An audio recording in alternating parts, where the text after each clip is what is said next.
પેલી કે એમ તો આજના આજ નહીં, આજ તો રાત વાહો રહેવું પડે, પછી સવારે હું તો કે કોઈ વધુ નહીં, આ દેહી ભાઈ રાત રહ્યા હો, રાતે મહેમાન ગતિ કરી બરોબર હોય ને સવારે બેન કે તારે હું નહીં નોખું. બેન નાવા માટે બાથરૂમમાં ગઈ, શ્રેણીઓ કબજો ચોળી જે કઈ હતા એનો પહેરવેશ સાસરાનો હતો ને એ બધો પોશાક પહેરીને તૈયાર થઈ અને આટલે ઘૂંટો કાઢ્યો બેને હાલ્લાનો, અને પેલો કે હા આ તો સોડીથી જ થાય, આ સોડી મોથી જ. હું તો એમ સમજતો હતો કે બહુ જલમતી છે, સીધી એના મને ઉપરથી આવતી છે. એમ અહીં બેઠા છો ને તમે, એમાં જ કોઈ સંત છુપાયેલો હશે, આમાં જ કોઈ સજ્જન દાતાર સુરવીર ભક્ત સતી જતી અહીંયા જ બેઠી છે હો. પછી બહાર ના ખોળવા જતા કોઈ મહાનમાં મહાન ભલે નેતા બેઠા, પણ અમારા કરતા કદાચ બુદ્ધિશાળી હોય બેઠા હોય, અને ઊંચે બેહાડ્યા પણ વજ્ર આખો દાડી અધર રહે, વજ્ર આખો દાડી ઉપર જ રહે, પણ એને આવ્યું કોઈ બુદ્ધિ જેવું થોડું, એટલે આમાં સમજી જાજો કોઈનું ગાળા પાડવા.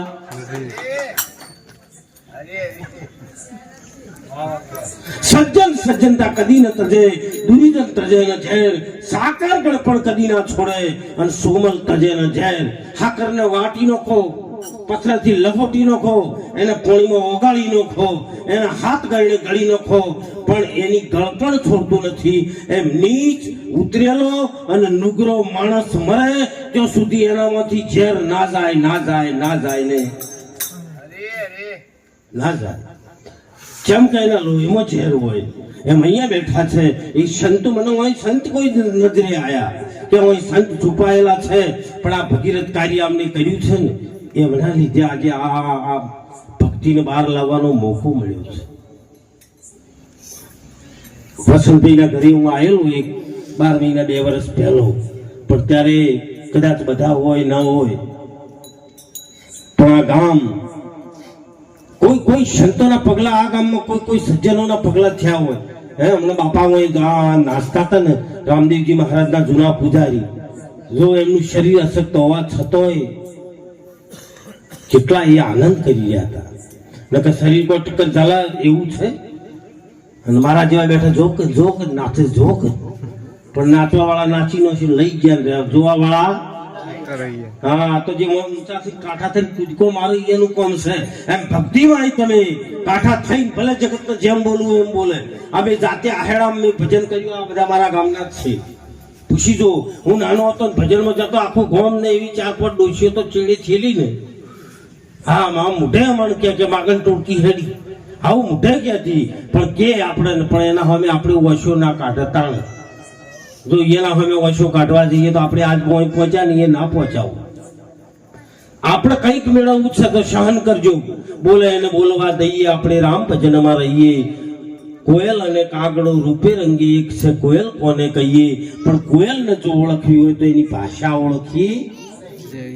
કાગડા કોયલને કોઈ આલતું નહીં, પણ એની ભાષાથી માણસની કિંમત થાય, એના શબ્દોથી, એની વાણીથી, એની પવિત્રતાની ખબર પડે.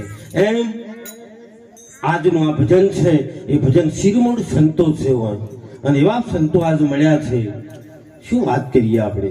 બળવંતરામ સાહેબને લગભગ 1.5 વર્ષે, 12 મહિના 1.5 વર્ષે મારા મળવાનું થયું છે. એ પણ મારા બહુ સજ્જન, અહીંયા નજીક મડાણા રહીને ગયો છે, એટલે મારો આત્મીય નાતો આ ગામ હંગાથે જોડાયેલો જ છે. અને હું તો એમ કહું છું કે આવું કોઈ દાડો તમે તાર આયોજકો ખૂટે ને તો 2-5 હજાર રૂપિયા હું આવ્યો, તમે ગભરાશો નહીં, પણ આ કામને ચલાવજો હો. જ્યાં જરૂર પડે ખાલી મને ફોન કરી 2-5 હજાર રૂપિયા જો તમે નોખશો, કોઈ અમારે નેટવર્ક નહીં, અમે તો એક બોકડો ચોક બીજો કાપશે, પણ તમે સારું કરજો. આ ગામના આપણે ઉન્નતિના આગળ લઈ જવી છે. અને ભલે બધી દુનિયા કહેતી હોય, બીજું આપણા ઠાકોર સમાજમાં વધારે બહેનો બેઠી છે, દીકરા બેઠા છે, કે આપણા ઠાકોર સમાજમાં શિક્ષણનું જોર રાખજો.